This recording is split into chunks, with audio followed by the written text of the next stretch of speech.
निलंबित विधायकों बढ़िला कि अड़ुआ कारण 8 विधायक सभ्य पद रद्द पाई बीजेडी पिटिशन दल विरोधी कार्य करिथिबा जो सस्पेंड विधायकों सभ्य पद रद्द पाई आज बाचस्पति निकट में बीजेडी विधिबद्ध पिटिशन दाखल करिछि। बीजेडी विधायक माने विधानसभा परिसर रे बाचस्पति को भेटी पिटिशन दाखल करिसेंती।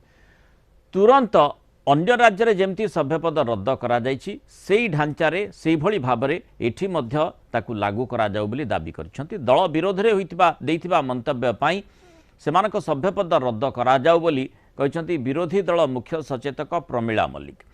आर्टिकल 191 अनुसार सभ्यपद रद्द हो बोली बीजेडी विधायक अरुण साहू मंतव्य रखिछंती।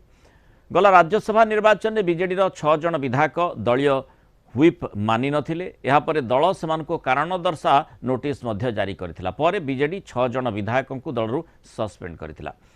चक्रमणि कंहर, नव मल्लिक, सौभिक विश्वाल, सुभाषिनी जेना, रमाकांत भोई, देवी त्रिपाठी एमाने दलीय निष्पत्ति विरोध रे राज्यसभा निर्वाचन रे भोट देइथिले। या पूर्व चंपुआ विधायक सना महाकूड और पाटकुरा विधायक अरविंद महापात्र